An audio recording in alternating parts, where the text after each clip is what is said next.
I'm Adam Tweedy. I'm the Director of Pre-Construction at Owen-Ames-Kimball Company, and we're here today at the Grand Rapids Public Museum to give a project update on the riverfront reconstruction and the expansion project. I've been involved in the pre-construction efforts for OAK since the beginning of the project here, so we're very excited to see it start coming together. We've run into a lot of different findings here, which is very convenient here at the museum. So we've run into not only some buried obstructions, the old seawall that was protecting the canal as you go towards Front Street.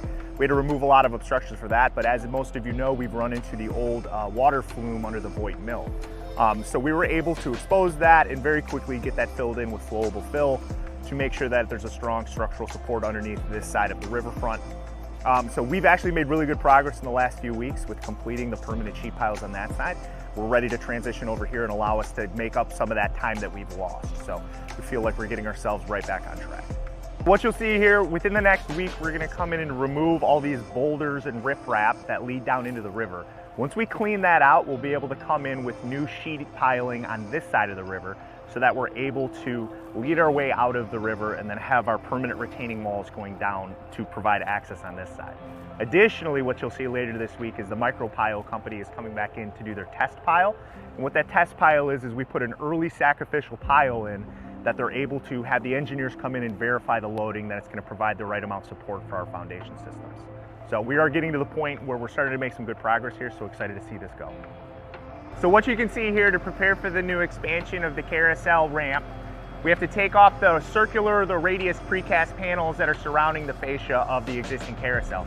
So these are heavy enough that we had to get a crane in here to remove these, and as you see, they're being very careful to disassemble these and not damage the existing condition. Also, we'll be coming back to put temporary weatherproofing up there to make sure that we keep the interior of the carousel building warm and dry so that we don't damage any of the existing carousel features. What you can see here is there's 2 rows of sheeting. The first row farther out into the river is a cofferdam that's keeping the water or keeping kind of all debris from getting to the permanent sheeting. The row behind it is actually going to be the first layer of retaining wall, the lowest end of the river. There's going to be a concrete cap that goes over the top of it. And this is actually a very exciting week. We just completed the permanent sheeting. So in order to get all that sheeting down into the earth, we had to excavate down behind the cofferdam, remove any obstructions so we could drive these sheet piles down into the earth to hold back the riverbank as soon as we get backfilled into there and then cobble on the other side of the sheeting.